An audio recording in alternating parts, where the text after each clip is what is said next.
¿Lo ven? Sí. Perfecto. Sí, se ve. Entonces,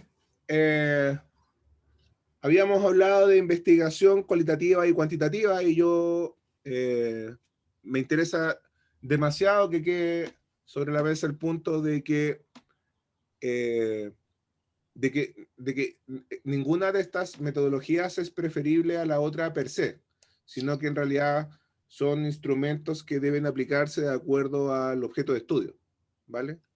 Y al momento en que uno estudia los objetos de estudio. Por ejemplo, en el caso de las políticas públicas, generalmente el uso mayormente de técnicas cualitativas es más apropiado al momento del diseño de una política pública que al momento de la evaluación de una política pública. O sea, el diseño de una política pública es por naturaleza y recomendable que tenga un componente más poderoso cualitativo, y la evaluación de la política pública es más conveniente y razonable que tenga un componente más fuerte cuantitativo. ¿Bien? Es mucho más complejo el ejercicio de diseñar que el de evaluar. El de evaluar tiene un montón de técnicas, ¿bien? Pero es técnica, no es conocimiento programático. Para mi gusto, el ejercicio cualitativo de formular un buen diseño es muy peludo. Suena fácil, pero es difícil hacer un buen programa, ¿bien?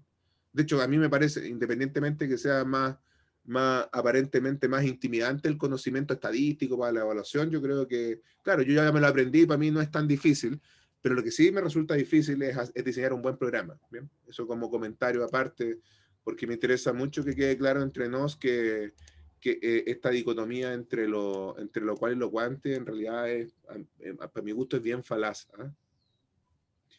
Bien. Aparte de eso, en investigación nosotros utilizamos dos tipos de fuentes de información. Bien, en sus propias AFE ustedes están viendo dos tipos distintos de fuentes de información, independientemente que sean cualitativas o cuantitativas.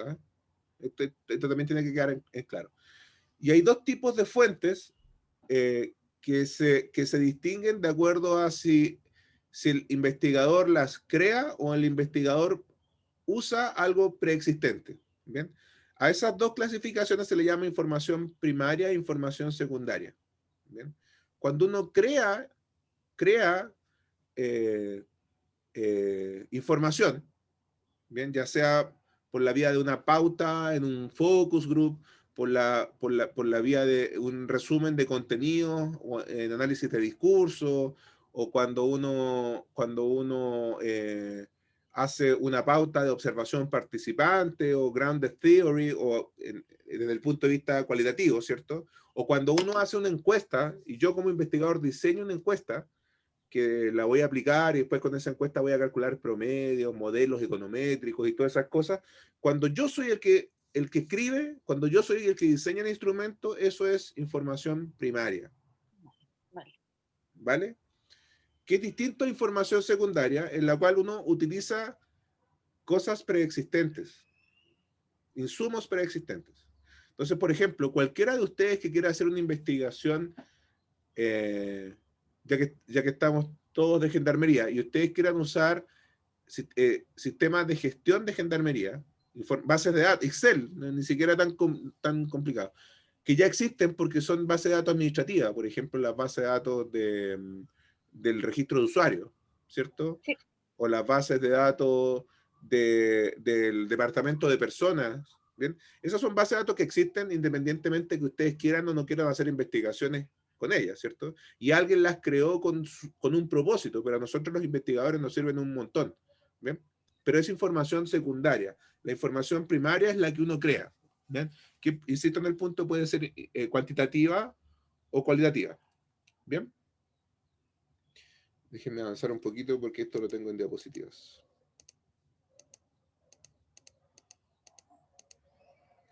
En la PowerPoint hay una diapo que tiene este cuadro comparativo que yo les pido que lo vean. Yo no lo voy a revisar porque está un poquito atrasado, pero es un análisis punto a punto del contraste entre lo cual y lo cuante, ¿vale? Y acá están las fuentes primarias y fuentes secundarias, ¿bien? Entonces, Las fuentes primarias son estas que yo levanto, para decirlo de alguna manera, ¿cierto? Yo aplico la entrevista, yo aplico la pauta en un focus group, yo levanto una encuesta, etcétera, versus otras en que yo utilizo información previamente disponible. Si ustedes utilizan la encuesta CACEN, por ejemplo, o la encuesta de NUSC, de seguridad urbana, esa es información para ustedes, para cualquier investigador, esa es información secundaria, ¿vale? Suele ser que son útiles como fuente de análisis, como fuente de información secundaria la encuesta CACEN, ¿bien? Se puede descargar, nosotros la vamos a usar en ejercicios, vamos a utilizar en NUSC también, la encuesta nacional de seguridad urbana.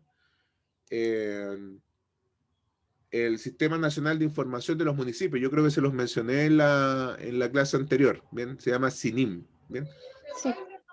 Entonces en SINIM uno se puede meter y puede descargar toneladas de información representativas del municipio, ¿bien? Reinaldo, ¿cómo estás? Estás mute, no te escucho. Listo. Le estaba diciendo que me disculpe por la hora, pero pensé que no íbamos a tener clases después como no nos conectamos y había salido. A mí me pasó lo mismo, así que estamos todos perdonados. Jimena es la única que puede echarnos la culpa a todo. Entonces, como decía, está esta fuente que se llama, de información secundaria que se llama el Sistema Nacional de Información. Yo sí les mencioné en la sesión anterior que por lo general, independientemente que existan información primaria y secundaria, ¿cierto? También dentro de la información secundaria hay dos formas de acceder. No están en esta diapo, pero prefiero decírselo, ¿bien? Hay dos formas de acceder a información secundaria. Una, que es la información de resúmenes. O sea, si yo me meto a CINIM, de hecho, déjenme, me voy a meter. ¿Se ve mi página, mi navegador o no se ve?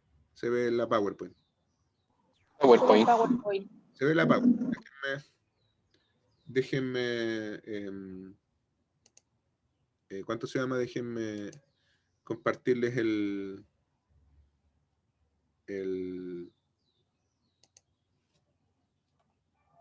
mi pantalla con el CINIM.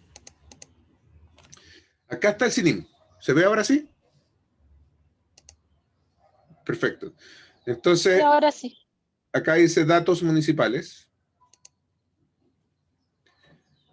Y hay varias formas de verlo. Hay fichas comunales. Entonces yo entro acá a ficha comunal y selecciono una comuna, por ejemplo, Algarrobo, y me imprime una ficha. ¿Bien? Con antecedentes. Entonces acá está autoridades, geografía, población comunal, etcétera. ¿Bien? Entonces fíjense ustedes que, supongan ustedes que yo me voy acá a este link que dice CACEN, y acá dice porcentaje de población en condiciones de pobreza según CACEN. Debe ser seguramente CACEN 2017, que es la única. Y acá dice, la última, perdón, 3.27. ¿Ven? 3.27% de la población de Algarrobo es pobre. ¿Bien? Y ustedes podrían repetir este mismo ejercicio con cualquier comuna. Tendrían que buscar en CINIM dónde está el dato nada más. ¿Bien? Pero esto, sobre la base de lo que les acabo de decir, en primer lugar es información secundaria. Ustedes no levantaron este dato, algo los levantó por ustedes, ¿cierto? Y se los puso a su disposición en esta plataforma. Pero aparte de eso, es distinto acceder a este dato acá que tener la base de datos y uno mismo generarlo. ¿Me explico? Que es más o menos lo que vamos a hacer en este curso. Nosotros vamos a agarrar una base de datos, la vamos a abrir con Stata y la vamos a procesar en Cassette. O sea, vamos a procesar Cassette en Stata, ¿vale? ¿Ven Stata en pantalla o siguen viendo el Excel? O sea, la página El web. sitio web. Denme un segundito, voy a La abrirle, página web, sí. voy a abrirle Cassette para que se entienda a qué me estoy refiriendo.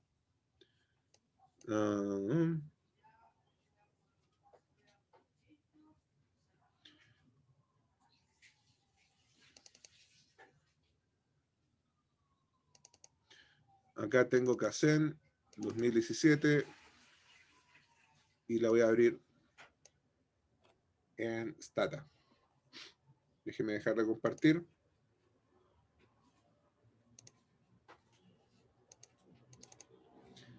¿Ven Stata?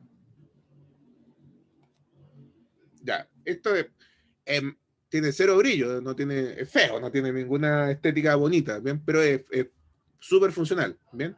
Entonces, lo que voy a hacer yo ahora es simplemente a ver si me sale la misma pobreza que Algarrobo. Era 3.27%, ¿cierto? Entonces, esto que yo tengo acá ya tiene cargada la encuesta Kaizen. ¿Ven? Se la cargué, la abrí. Y si quiero ver la base de datos, es esto, es muy parecido a un archivo Excel. ¿Bien? Pero tiene 260 y tantas mil filas, que son la cantidad de personas encuestadas en Kaizen. Y tiene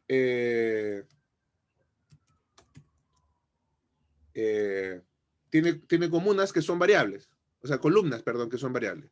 Entonces aquí tiene la provincia, la comuna, la zona, si es urbana o si es rural, el lugar donde vive la persona, y hay otra variable al final que se llama pobreza. Entonces, clasifica a cada una de las personas de acuerdo a su nivel de pobreza. La puede clasificar como no pobre, como pobre extrema o como pobre no extrema. En Chile son esas tres categorías. Hay otras formas de clasificar pobreza. Por lo pronto el registro social de hogares lo hace en 5 tramos, ¿cierto? Pero nosotros acá en Kaizen nos vamos a encontrar esta. Hay otra cosa que se llama pobreza multidimensional, ¿bien? Pero yo solo quiero mostrarles cómo proceso eh, eh, el dato de pobreza de una comuna. Entonces yo lo que hago, simplemente me voy acá y digo, voy a hacerle un tab. Tab es el comando de Stata que hace tabulaciones, ¿ya? Una tabla de frecuencia, ¿ven? ¿Ven? Tab, pobreza, que me tabule la variable pobreza, ¿cierto? Si yo no le digo nada a esto, nada más, lo que va a hacer es simplemente apreté Enter y me sale esta tabla que dice que hay 216.000 personas encuestadas en Kaizen, ¿cierto? Esto lo vamos, ni siquiera tomen nota de esto, porque esto lo vamos a ver en detalle más adelante. Les estoy mostrando simplemente qué es lo que muestra. ¿Ven?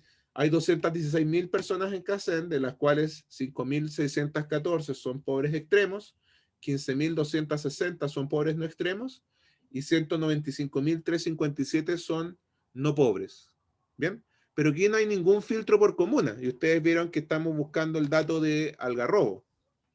Bien, denme un segundito porque no me sé el código de Algarrobo, porque todo esto tiene un código. No sé si ven la base de datos, ¿no? ¿Ven como un Excel en pantalla? Bien. Sí. Entonces, si yo me voy acá, al principio, que es donde está la variable comuna, fíjense que esto se parece a un Excel, ¿cierto? Entonces yo puse el cursor en Iquique, pero fíjense que en realidad el contenido de la celda no es un nombre, no está escrito Iquique, en realidad es un código. Iquique es el 1101. ¿Bien? Déjenme buscar el código de Algarrobo.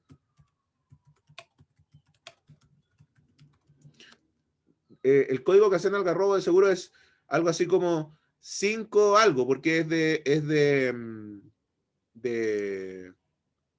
la quinta región, ¿cierto?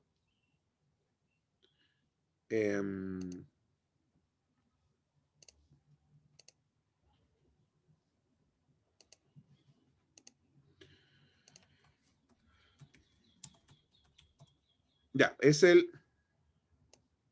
5602. ¿Bien? Eso es Algarrobo. Bien. Entonces yo estoy acá y voy a repetir el mismo comando. Tab, pobreza. Bien. If, y este es como un condicional, ¿bien? Es como yo exijo una condición. If comuna es igual, se hace con dos signos igual a 5602.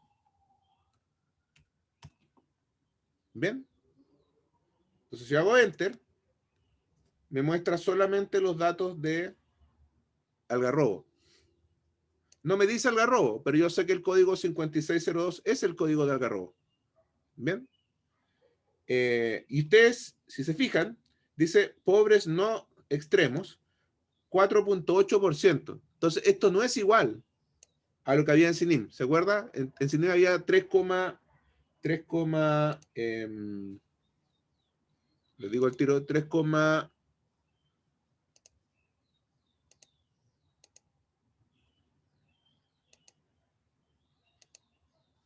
se me perdió. Era 3, dame un segundito y les digo el tiro. Ficha comunal, Algarrobo, tenía pobreza 3.27%. Ese era el dato, ¿vale? Y aquí te va a decir, me está mintiendo. ¿Ven? Acá el porcentaje es 4.08. Fíjense en un par de detalles adicionales. ¿Ah? La muestra de Casero de Algarrobo es re chiquitita, ¿cierto? Son 196 personas, ¿no? ¿Cierto? De las cuales 188 son no pobres y 8 son pobres no extremos. ¿Bien? Y eso es porque, y aquí viene parte del proceso inferencial que yo te contaba, Jimena, que es esto es todo muestral. Estos son lo que hay acá son estadísticos. ¿Cómo yo hago inferencia de parámetros? Bien, me voy a demorar un poquito en explicar eso, pero en definitiva lo que hay acá son unas cosas que se llaman factores de expansión. Es cómo yo expando de lo muestral, que es esto es muestral, a toda la población de Algarrobo, que no sé, serán 40.000 personas, no tengo idea, ¿bien? Y para hacer eso, voy a escribir un comando muy parecido, tab pobreza, y acá voy a hacer un truco. Le voy a dar un factor de expansión. El factor de expansión es una variable que está dentro de la base de datos que se llama XPR, factor de expansión regional. Bien, entonces, ahí le digo a Stata, esto lo vamos a ver en extremado detalle más adelante, así que no se preocupen si se les olvida y no lo han notado, ¿bien? Pero le digo a Stata que esta información es muestral y que quiero hacer una expansión a la población, ¿bien? Y ahí copio el mismo código de filtro, que era if comuna, igual, 5602. Ah, perdón, esto no es XPR, perdón. Como es un dato comunal, es XPC. ¿Bien? Si quieren se los muestro, miren, se los voy a mostrar mejor. Aquí están, XPR y XPC. Y lo que dice esto más o menos, estamos en Iquique, esta persona de la fila 1 es de Iquique, que esta persona en Iquique es representativa en realidad de 39 personas. ¿Bien? O de 33 personas dependiendo del factor de expansión que se use. Para estimaciones regionales se usa y para estimaciones comunales, que es la que estamos haciendo, porque estamos viendo un dato de la comuna de Algarrobo, se usa el factor de expansión comunal. ¿Bien? Que en este caso es, esta persona vale por 33, esta otra persona de aquí abajo vale por 45. ¿Bien? Y eso vale, esto que estoy diciendo como vale, está única y exclusivamente relacionado con el perfil de esa persona. Si esta persona es hombre, si es mujer, en qué segmento etario, y sobre la base de eso se calculan estas cosas que se llaman factores de expansión. ¿Bien? Pero no es eso lo importante, yo lo único que quería demostrarles es que esto funciona. No funciona. No dio igual, dio 2.07. Debe ser, No funcionó. es que debe ser que el dato que está en CINIM es más antiguo. ¿Eh? Puede Capaz que ser. sea el de Casen 2013. ¿Bien? Pero igual me sirve la pifia para contarles algo. Siempre es mejor tener la base de datos. Vale. Siempre, siempre. O sea, estamos hablando siempre de información secundaria, ¿cierto? Esto no es información primaria porque alguien trabajó la Casen por nosotros y encuestó gente por nosotros, ¿cierto? Pero el dato de verdad es el dato de la base de datos. O sea, yo podría mandarle un mail a la Subdere en este momento, que es donde está el CININ, y decirle, oiga, tiene un dato equivocado publicado para Algarrobo. porque el correcto es este. ¿Bien? Claro. Y en la Subsecretaría de Prevención del Delito, ustedes podrían, cuando trabajemos con ENUSC, nosotros vamos a hacer los cálculos, por ejemplo, de victimización, vamos a hacer los cálculos de temor, de temor ante el delito y todo eso, y eso ustedes, cuando tienen la base de datos, no necesitan que alguien procese por ustedes pueden procesar. Ya. ¿Bien? Entonces, trabajar con información así, tal como está acá con la base de datos, se llama trabajar con microdatos. Esto es microdata. Cuando uno tiene la base de datos original, ya sea la base de datos original del censo, la base de datos original de CACEN, la base de datos original de la encuesta CEP, la base de datos original de ENUSC, de lo que sea, trabajar con microdata es algo muchísimo más versátil, porque incluso voy a volver a la página web del CNIM.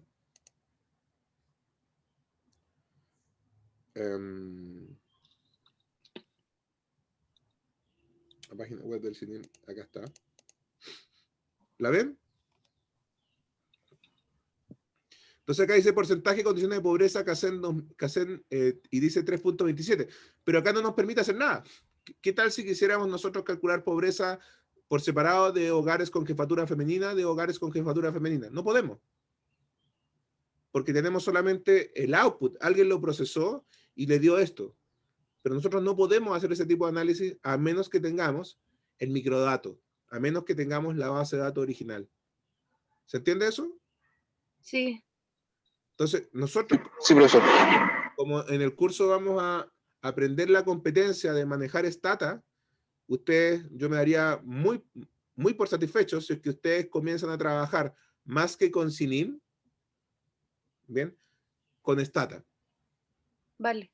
Cuando se pueda, porque, por ejemplo, yo no tengo una base de datos que sí tiene CINIM, por ejemplo, yo no tengo una base de datos del porcentaje de dependencia del Fondo Común Municipal de un municipio. Ese dato está en CINIM, yo no lo tengo.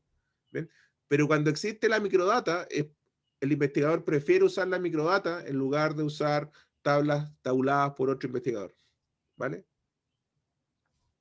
Bien. Volvamos a la PowerPoint.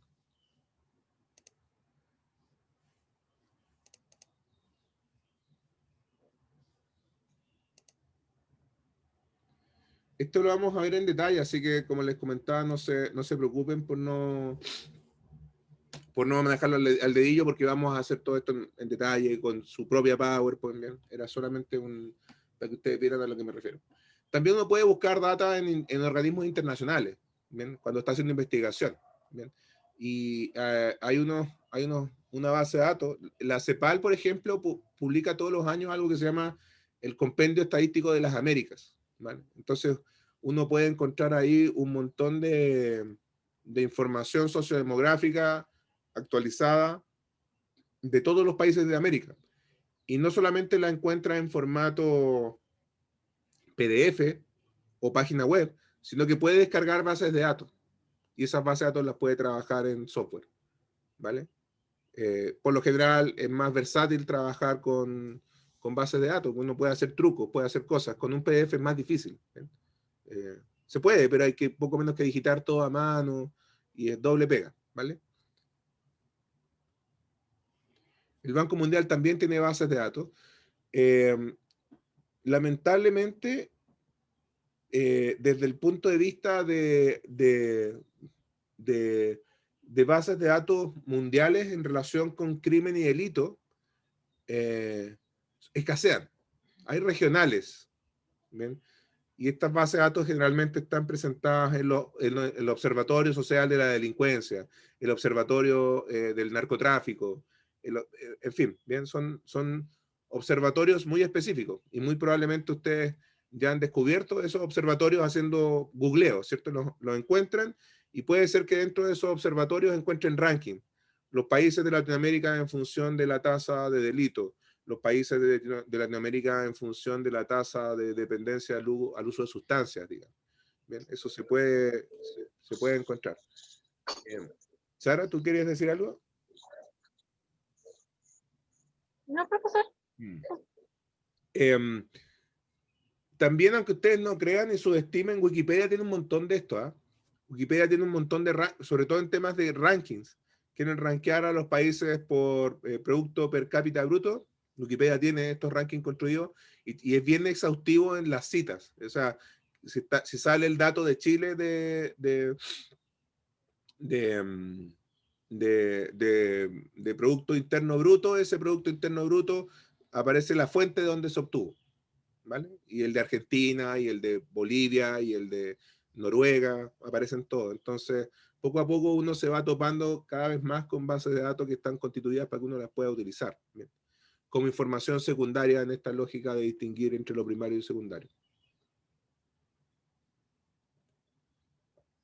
Ah, perdón, esto sí está. Entonces, aquí está esta distinción. Es distinto trabajar con información procesada, que está en un Word, que está en un PDF, o que está en el CINIM, por ejemplo, versus trabajar con la data, con el microdato.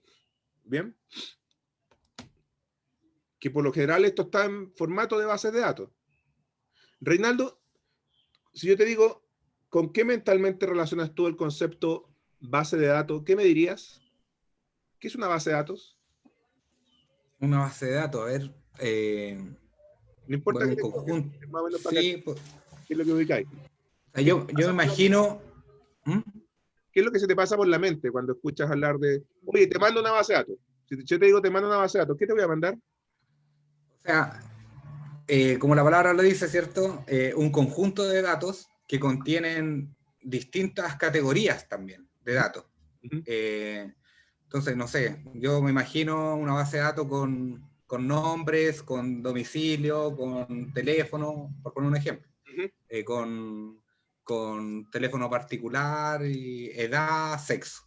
Uh-huh. Y el listado de y para abajo, ¿cierto? Nombres de personas de un determinado territorio. Entonces tenemos un territorio y determinados datos de ese territorio. Eso es lo que más o menos O sea, nosotros me también imagino. podríamos tener una base de datos de nosotros, ¿cierto? De nosotros los que estamos en este momento Claro. colgados, y podríamos decir, bueno, cuál es su teléfono, cuál es su dirección, cuál es su profesión de formación, de su pregrado, digamos, ¿cierto? Cuál es su antigüedad laboral, en qué institución trabaja, etcétera. Y eso serían filas, ¿no? Entonces, cuando uno habla de base de datos, en realidad está hablando de una forma de presentar información o de ordenar información en donde hay filas y columnas, ¿bien? Esa es la forma por defecto que se llama un formato de tabla, ¿cierto? Tablas. Esa es la forma por defecto en que viene ordenada la información en Excel. Excel es una tabla, ¿cierto? Tiene filas y columnas, ¿cierto? Pero yo les acabo de mostrar que la base de datos de la encuesta que hacen es lo mismo, es también una tabla, ¿cierto? Lo que pasa es que es más grande. Tiene 260.000 filas y tiene como 800 columnas, si mal no recuerdo. Es muy grande. De hecho, pesa casi 1 giga la base de datos de la encuesta que hacen, ¿vale? Pero independientemente del formato, las bases de datos son estos, son filas y columnas, por lo general. ¿Bien? Hay otras cosas más sofisticadas, pero que ven los informáticos, como bases de datos relacionales, y no nos vamos a meter para nada en eso. Pero las bases de datos, sean Excel, sean Access, sean SQL, sean Stata, sean SPSS, sean R, sean Python, sea lo que sea, son eso, filas y columnas. ¿Bien? Y son distintos formatos. ¿Ven? La encuesta CACEM, ustedes si la bajan desde el sitio web del Ministerio de Desarrollo Social, se la pueden encontrar en formato, perdón, en formato Stata y en formato SPSS. Bien. En NUSC, si mal no recuerdo, la encuentran también en los dos formatos. Bien. ¿Y qué es lo que diferencia un formato? Aparte de que se pueden abrir solo con su propio software, digamos. Yo no puedo abrir un archivo SPSS con Excel. Bien. Se diferencian por el apellido. Ustedes saben que los apellidos de Excel quedan con extensión XLSX. Perdón. Me dio la alergia. Los archivos Stata son .dta. ¿Bien? Los archivos Excel, los archivos SPSS, perdón, son .sav. SAV corta. ¿Bien? Y aparte de eso, los investigadores solemos, o la gente que publica encuestas, las publica en un tipo de formato que le llaman formatos, archivos planos, ¿ven? Que son archivos que se pueden leer en Word incluso, ¿ven? Que son archivos .txt o .csv, ¿bien? Nosotros no vamos a trabajar con eso, vamos a trabajar con archivos stata, ¿vale? Ahora, la información publicada en su formato original permite repetir todos los análisis efectuados originalmente y eso se denomina microdatos. Bien, entonces tenemos la KCEN viene en microdatos. Bien, vamos a hacer una nueva distinción para entender el formato de las bases de datos entre sujetos y variables. Bien. Los sujetos en una investigación cuantitativa son la unidad básica sobre la cual se recolecta información. Bien. Sujetos no necesariamente son personas. Sujetos pueden ser comunas. En lo que yo les mostré de CINIM, delante, ¿cierto? Ustedes pueden encontrar un montón de datos con un nivel de agrupación comunal. Entonces ahí está pobreza comunal, dependencia del índice, dependencia del Fondo Común Municipal, porcentaje de profesionales de la comuna, población de la comuna, todo eso tiene un nivel de agregación comunal. Si nosotros armáramos una base de datos con eso, los sujetos de esa base de datos, o sea, cada fila, ¿cierto? Sería una comuna. Entonces, esa base de datos con data comunal tendría un montón de variables, que son estas cosas que he estado mencionando, y tendría tantas filas como comunas hay del país, ¿cierto? Entonces, el énfasis que quiero hacer en este momento es que se entienda que el concepto sujeto es un concepto que depende de lo que estemos investigando. ¿Bien? Por ejemplo, si en el tema de investigación de alguno de ustedes necesitan hacer un análisis comparativo de una cifra de este país con respecto a otros países, ¿bien? El sujeto de análisis en ese tipo, o la base de datos que necesitarían para eso, es una base de datos en que los sujetos son países, no son personas, o regiones, o comunas, ¿bien? Entonces, el concepto sujeto en investigación cuantitativa es simplemente, depende del tipo de investigación que uno esté realizando. ¿Bien? Ahora, ¿qué son las variables? Las variables son atributos de los sujetos. ¿Bien? Y de hecho, fíjense que a pesar de que este es un curso cuantitativo, esas variables pueden ser cualitativas, ¿cierto? La variable sexo, por lo pronto, es una variable cualitativa, ¿cierto? Entonces, yo veo la base de datos de la encuesta KCEN, esa base de datos tiene la columna sexo, y en esa columna hay solo dos valores, hombre y mujer, hombre y mujer. ¿Bien? Entonces, por ejemplo, la variable edad es un atributo de las personas. A mí me parecería raro encontrar la variable edad en una base de datos de comuna. ¿Bien? Si yo encontrase edad en una base de datos de comuna, ¿qué edad sería esa? ¿Se la imaginan o no? Supongamos que yo me meto a CINIM y encuentro en un lado edad. ¿Qué será eso? Edad para una comuna, no para una persona. ¿Se lo imaginan?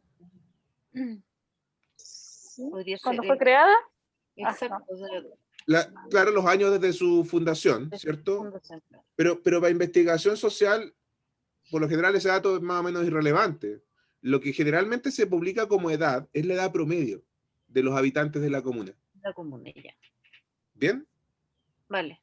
Entonces, fíjense que una misma variable admite varias interpretaciones dependiendo del sujeto de análisis que se trate, ¿cierto? O incluso hay encuestas en las cuales las edades están presentadas de distintas formas. Ustedes no recuerdo si el censo, pero hay encuestas en que a las personas no se les pregunta por su edad específica, No, por la fecha de nacimiento. se le pregunta o por la fecha de nacimiento o le pide que se clasifique en rangos etarios. También. Bien, entonces en una base de datos, en la columna edad, en la variable edad, uno se puede topar con la fecha de nacimiento, por ejemplo, a veces, dependiendo de la encuesta, con el número de años que la persona tenía en el momento que fue encuestada, o bien con, en vez del número de años, rango. Entonces yo aparecería en el rango de personas que tienen edades entre los 40 y 50 años, por ejemplo. Bien, y así todas las personas de la base de datos. Entonces ahí la edad puede estar expresada como años. Ahora, la edad, una de las formas, el día que ustedes tengan que hacer encuesta, una de las formas más sensatas de preguntar por la edad, una de las mejores, más versátiles, es preguntar por la fecha de nacimiento. Claro. Porque cuando preguntan por tramo etario pierden un montón de información. O sea, imagínense, preguntan en un rango etario de 2 categorías, mayores o menores de 18 años. Claro. Yo tengo una persona para la cual voy a tener esa variable, pero esa variable me va a decir re poco, porque lo único que va a permitir identificar es alguien menor de 18 años de alguien mayor de 18 años. ¿Bien? Otro ejemplo, la variable Producto Interno Bruto Per Cápita. Esta variable tal como suena, ¿cuál es el sujeto de esa mención? En una base de datos donde hay una columna que diga Producto Interno Bruto Per Cápita, ¿qué serán las líneas de esa base de datos? ¿Serán personas? ¿Las personas tenemos un Producto Interno Bruto? Yo sé que no hay ningún economista presente, pero esto es más o menos obvio. Nosotros no tenemos ingreso bruto per cápita, nosotros lo que tenemos es salario, ¿cierto? Claro. Lo que nosotros tenemos es renta de capital, si es que arrendamos un departamento, lo que nosotros tenemos es subsidios como ingreso, pero no tenemos Producto Interno Bruto. Bien, ese es un concepto cuyo nivel de agregación es nacional. Entonces, en una base de datos, en donde venga esta columna, muy probablemente esa base de datos sería una base de datos de países. Los sujetos de esa base de datos serían países. ¿Bien? Y la modalidad de eso puede estar en euros, en dólares, en pesos. Y el PIB anual se mide con información de cuentas nacionales, como se mide en Chile, por ejemplo. Y todos los bancos centrales de o las instituciones análogas al Banco Central hacen estos cálculos en cualquiera sea el país. Ya. Ya. Entonces, teniendo claro el concepto de sujetos y variables, vamos a introducir un tercer concepto que es el concepto de dato cuantitativo. ¿Bien? Y un dato cuantitativo es la combinación de los dos conceptos anteriores. No es nada más que una o más variables medidas para un conjunto de sujetos. ¿Bien? Sí. Ahora, en el análisis de datos cuantitativos, la cantidad de sujetos estudiados o la cantidad de sujetos para los cuales tenemos la variable, o si ustedes quieren decirlo de otra forma, la cantidad de filas que tiene nuestra base de datos, ¿bien? Se llama tamaño poblacional o tamaño muestral, según corresponda. ¿Por qué digo según corresponda? Porque si yo tengo la base de datos del censo, ¿bien? Las 19 millones de filas que habría en esa base de datos son la población, no es una muestra. ¿Bien? En cambio, Ese es el universo, ¿o no? sí, tamaño poblacional es equivalente a decir el tamaño de... Bueno, es que el tamaño del universo suena como muy Claro. astrofísico, ¿cierto? Ya, sí, el universo. Pero población es igual, es equivalente, es sinónimo de universo. Vale. Y es muy distinto a muestra. ¿Bien? Muestra es el mismo conteo de filas, pero uno sabe o debe saber si esa base de datos es de una población completa, en cuyo caso, en el caso del censo, tendría que tener algo así como 19 millones de filas, ¿bien? O es una muestra, como Kaizen, que en vez de tener 19 millones de filas, tiene 266.000 filas. Es una muestra gigante, pero es una muestra. ¿Bien? Yo tengo una pregunta sobre esto. Ajá. Porque yo entiendo que si yo hago un estudio sobre toda la población, sobre el universo o un censo en el fondo, Ajá. yo puedo aplicar ciertos análisis estadísticos Uh-huh. que no los puedo aplicar si es que hago un trabajo con una muestra. Ciertos estadígrafos no se pueden usar en censos. No se pueden usar en muestras, perdón, para seguir la línea. No en censos, para sacar, por ejemplo, para ver estudios de correlaciones o estudios de cierto análisis no se pueden hacer con censos. Mira, Ya. cuando algo se puede calcular, cualquier cosa, incluyendo una correlación, incluyendo una regresión, que son cosas que vamos a ver más adelante, incluyendo un promedio simple, Sí, incluyendo eso un sí. porcentaje, incluyendo todo eso. Por el solo hecho de poderse calcular, eso se puede, tiene una versión muestral y tiene una versión poblacional. Se puede. Todo se puede. ¿Bien? Ya, ok. Siempre. Eh, El- pero porque en definitiva, Jimé, es una fórmula. Entonces, si tú tienes una fórmula y tienes datos, lo puedes calcular. ¿Bien? Con lo que hay que tener cuidado, ¿cierto? Es que, por ejemplo, nosotros vimos te acabo de mostrar en Algarrobo, ¿cierto? Que si yo no hacía nada y me preguntaba por la tasa de pobreza de Algarrobo, el dato como me salía era 4%. sí, ¿Bien? Sin embargo, para yo poder hablar de la población, yo tengo que hacer una corrección de ese dato, porque en ya, definitiva, por ejemplo, la encuesta CACEN es una encuesta en cuyo muestreo se privilegia muestrear a personas más pobres para que la muestra de familias pobres sea más grande y poder hacer mejor investigación. ¿Bien? ya, Entonces, por lo general, si nosotros no hacemos esa corrección con factores de expansión que yo hice, ¿bien? ya, Las cifras de pobreza de cualquier comuna, si, antes de sale más aplicarle, alta. salen más altas, exactamente. Entonces, Ya, ya, el factor de expansión funciona como un corrector, ya, pero, ok. pero en definitiva no es que no se pueda hacer, sino que hay que hacerlo, Hay que hacer correcciones. hay que hacer un método, ¿bien? Exacto, ya. ¿Bien? Pero la pregunta que tengo es, si yo, por ejemplo, quiero hacer un estudio para lo básico, para determinar la proporción de personas pobres, por Ajá, ejemplo, en el país. ajá. Yo puedo hacer un censo con esas categorías de respuesta, digamos, a la pregunta. Esas tres categorías, ¿cierto? Claro, esas No tres pobre, categorías, pobre extremo y pobre no extremo. claro. Saco el porcentaje de pobre extremo, de pobre no extremo, lo sumo y ahí tengo el porcentaje pobre. Exactamente. O, o puedo diseñar mi estudio con una muestra representativa Ujú. del país y luego hago el mismo procedimiento. O sea, Pero saco... para seguir en tu ejemplo, para que se entienda al tiro cuál es la distinción. Y olvídate por un momento de Kaizen, olvídate de lo que acabamos de ver, ¿ya? Sí, dale. Imagínate que tú haces un censo y tú dices, sobre la base de ese censo, que el 5% de la población chilena es pobre, Ajá, ¿ya? ya. Y ese es el parámetro, para decirlo en el El lenguaje, parámetro, ese justamente ya. es el parámetro, ¿bien? Súper.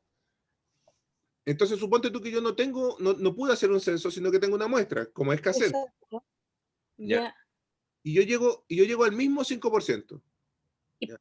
ya. No, suponte que no están sobre representados los pobres, llegué al mismo Sí. 5%, ¿cierto?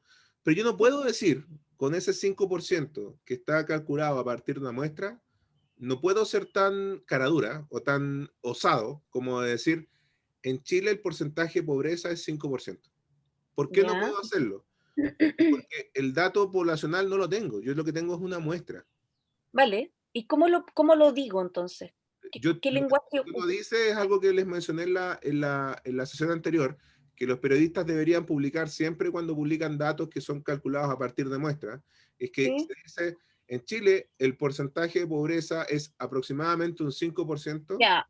con O decir, ¿se estima que es? ¿Se puede decir se eso? estima que es, claro, Ya, con un ya, súper. intervalo de confianza, fíjatelo, con un intervalo de confianza de 95%, Tanto.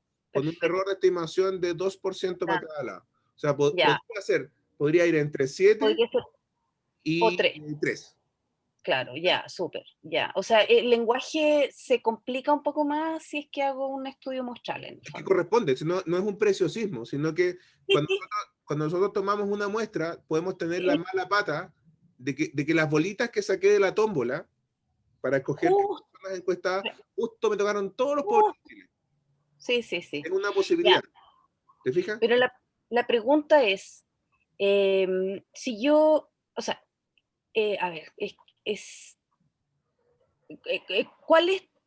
O sea, al final ambos son precisos si es que lo informo de manera correcta. Si soy precisa en el lenguaje, ambos resultados son precisos.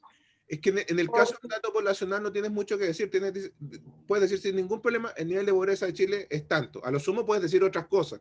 calculada por el método del ingreso, pero eso no tiene nada que ver con el cálculo del parámetro, sino que simplemente tiene que ver con el método escogido o con el paradigma detrás del cálculo de pobreza. Bien. Es que en los estudios censales, por ejemplo, uno nunca logra el 100% de respuestas, pues siempre hay un porcentaje de no respuestas y hay ¿Sí? pérdida de datos y Así es. hay un nivel de confianza y todo, entonces al final igual Sí, pero por tampoco ejemplo, es exacto, sino que, déjame poner un ejemplo bien sencillo. ¿ya? Si tú tienes que hacer un análisis de la dotación de personas de gendarmería, bien, Sí, y tú quieres calcular el parámetro proporción de hombres, hombres y mujeres, sí, eso es perfecto. Y es poblacional. No tiene ningún claro. margen. O sea, no creo que Sí, sean pues ahí, tan malas las bases de datos de gendarmería como para que no puedan contar sus funcionarios. ¿Ven? ay, te Ojo, contaré. ojo. Hay precisiones que también uno tiene que tener. ¿Bien? Es distinto que yo diga al día de hoy la proporción de hombres, mujeres es Ya, esta, que lo diga el lunes, porque el lunes ya, pudo haber cambiado. puede haber cambiado, exacto, ya, ok. Entonces, en realidad, cuando uno dice la población de Chile es 19 millones, uno, si fuera súper riguroso, uno tendría que decir, de acuerdo al censo de población y vivienda 2017, la población de Chile son 19 millones de personas. Hoy podrían ser menos o podrían ser más. Espérate, y todo esto yo lo preguntaba porque es posible, por ejemplo, que yo haga un censo, o sea, Ujú. que encuesto a toda la población, pero luego quiero sacar ciertas, no sé, inferencias estadísticas y de esa base de datos censal extraigo una muestra representativa y hago ese tipo de análisis. Es que cuando tienes un censo no tiene mucho Es sentido absurdo. tomar muestras representativas. Es que ya, porque se pueden hacer o sea, se pueden Porque todo puede extraer, ser, porque todo puede hacerlo todo se puede comparable. hacer atendiendo al modo en que lo hago. Ya O sea, es que yo o sea, tú- espera, te lo dale. digo porque yo trabajo bueno, con sociólogos, sí, pero también con estadísticos. Ajá. Y en una oportunidad hicimos un estudio censal de reincidencia. Es Ujú. decir, obtuvimos la base de datos de todos los egresados de una cohorte de un año. Perfecto. Y queríamos hacer estudios, o sea, queríamos hacer cruces, en el fondo, no sé qué, porque ahí yo me pierdo, como te decía, este es un trabajo que hacen No hay otros, no problema. yo, pero que en el fondo querían, qué sé yo, ver ¿Pero correlaciones, no qué sé qué. pregunta quería responder? Pues, lo más importante. No, y es que el estadístico nos dijo, esto no se puede hacer porque es censal. Eso fue lo que nos dijo. Ojo, ojo. Ustedes no pueden hacerlo porque es un censo. No es Si que no quieren, se para pueda. hacer Mira, este tipo de estudio tiene que ser muestral. déjame ponerte un ejemplo brutal, porque yo no conozco la base de datos que en ese momento estaban procesando. Pero suponte tú que ustedes estaban haciendo un contraste entre la tasa de reincidencia de hombres y la tasa de reincidencia de mujeres. ¿Ya? ¿Bien? O sea, ustedes ¿Ya? que querían ver quién reincidía más. No importa el objeto, pues, generalmente reinciden más los hombres, ¿cierto? Pero No. supongamos que ustedes querían ver cuál era la brecha entre hombres y mujeres, ¿vale? Vale. Entonces, por- el estadístico procesa por algún lado y te dice, mira, el nivel de reincidencia de los hombres es de un 50% y el ¿Ya? nivel de reincidencia de las mujeres es de un 20%. ¿Ya? ¿Ok? ¿Mm? Entonces, el diferencial entre ambos es un 30%. Ese ¿Ya? diferencial es un parámetro, ¿bien? Porque está calculado sobre ¿Sí? la base de Todo todos el total. los egresados, ¿cierto? ¿Ya? Bien. ¿Sí? Lo que no tiene, y tú puedes decir con toda precisión y sin ningún ejercicio adicional, tú puedes decir, la brecha de reincidencia entre hombres y mujeres es de 30%. Vale, vale, Eso lo puedes decir sin ningún problema, ¿bien? vale. Pero si puedes decir eso, no tiene ningún sentido, no tiene ningún sentido práctico que tú implementes algo que vamos a hacer en este curso que se llama test de hipótesis, ¿bien? ¿Ya? ¿Y qué significa esto? Yo tomo una muestra de hombres y tomo una muestra de mujeres y veo cómo reinciden, ¿Ya? ¿bien? Y Ajá. si y yo veo cuánto reinciden hombres, cuánto reinciden mujeres y calculo la diferencia. Bien. ¿Ya?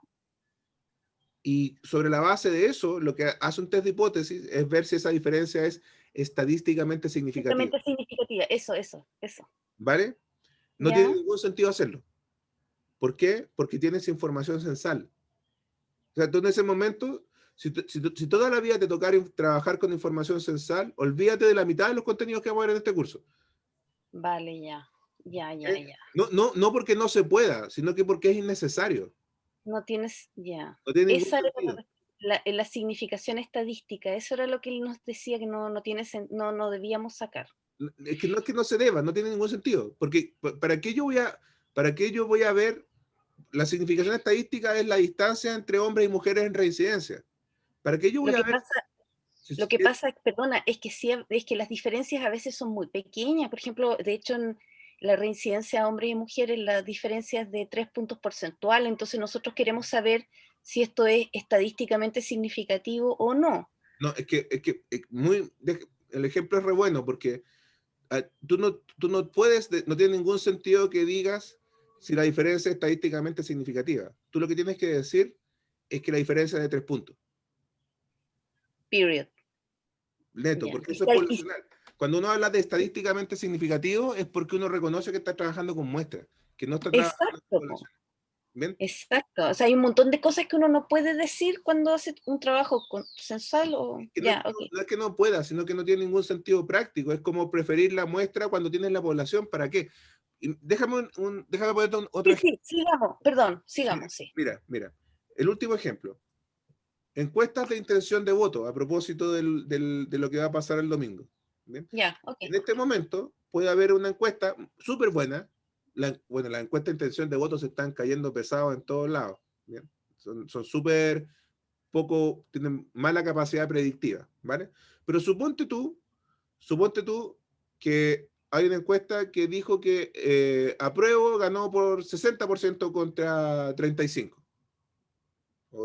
Hagámoslo más fácil, 60-40, ¿ya? ¿Bien? Y el que publica esa encuesta puede decir, debe decir, y esta diferencia es estadísticamente significativa. Nosotros vamos a aprender a decir eso. ¿Bien? Nosotros vamos a aprender a calcular cuándo algo es estadísticamente significativo. ¿Bien? Pero eso, el autor de esa encuesta lo dice ahora porque trabaja con una muestra. ¿Bien? El domingo, cuando a eso de las 11 de la noche salgan publicados los resultados, ¿cierto?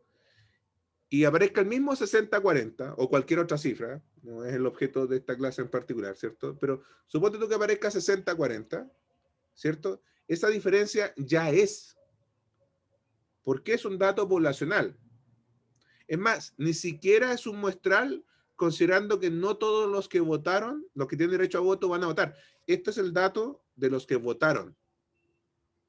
¿Bien? ¿Te fijas? Entonces, ahí no tiene, en ese momento, con los datos del domingo, no tiene ningún sentido oye, y esta diferencia estadísticamente significa. No, eso es 10 puntos porcentuales. ¿Bien? No sé si se entiende el punto. ¿Vale? Entonces, no es que no se pueda, es que no tiene ningún sentido práctico. ¿Bien? Es como si tú tuvieras, por decirte un auto, como que te comparas un auto para irlo manejando parado al lado y caminando. No tiene ningún sentido, ¿no? ¿Para qué? Si tienes lo mejor, siempre es preferible el censo a la muestra. ¿Bien? De hecho, tomen nota, porque lo que estoy diciendo es, si tenemos censos, la mitad de los contenidos de este curso son innecesarios. No, pasan de largo. ¿Bien? Lo que pasa es que uno generalmente se ve obligado a trabajar con muestras. ¿Bien? Pero en el ejemplo que tú me planteabas, o en el resultado de la elección del domingo, esos son datos poblacionales. Y en ese caso no tiene ningún sentido hacer intervalos de confianza, test de hipótesis, nada de eso. Uno siempre dice, la diferencia es esta. ¿Bien? O el nivel de aprobación por el candidato es este. O la tasa de delincuencia en el Gran Santiago es esta.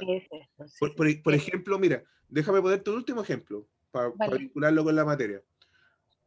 Cuando Carabineros publica la tasa de denuncias, o cuando la Fiscalía, o cuando cualquier entidad relacionada con el delito publica la tasa de denuncias, esa tasa de denuncias, la tasa de denuncias es un registro administrativo, es de la gente que va a denunciar un delito, ¿cierto? O una falta o algo. Entonces va a la comisaría y llena una ficha, ¿cierto? Bueno, eso es un dato censal, por definición. no es una muestra, porque todo el mundo que va a denunciar decide, porque le ocurrió algo, decide contar, ¿cierto? Dejar registro. Y fíjate que aunque mucha gente no va a denunciar sus delitos, ¿cierto? Por esto de desconfianza aprendida y todo esto, aunque mucha gente no va a utilizar no va a declarar hacer sus denuncias cuando es víctima de un delito, yo no puedo utilizar la información de los que denunciaron para hacer inferencia como si fuera una muestra de los que no denunciaron, porque no son para nada representativos. ¿Te fijas, no? Entonces, en el caso de la data de denuncias, es un censo de personas que denuncian. Y yo haría muy mal en pensar que eso es una muestra que es representativa de personas que no denuncian. ¿Bien? Lo que sí es una muestra es en USC. En USC sí es una muestra que se toma y que igual es una muestra más o menos grande, son como 30.000 observaciones en todo Chile. ¿Bien? ¿Se entiende eso? Fantástico. Ya, entonces, volviendo al punto, una cosa es el tamaño muestral y otra cosa es el tamaño poblacional. ¿Bien? Generalmente, por convención, al tamaño muestral se le denomina con una N minúscula y al tamaño poblacional se le denomina como una N mayúscula. ¿Bien? Bien, habiendo hecho esa distinción entre sujetos y variables, puntualicemos el concepto de indicador. ¿Bien? Un indicador es una combinación de variables, es una fórmula, ¿bien? Que proporciona información acerca, por ejemplo, del desempeño de un programa. ¿Bien? Entonces, fíjate tú que, ya que Jimena mencionaba reinserción, independientemente que se calcule con información muestral y poblacional, ese es otro cuento, ¿bien?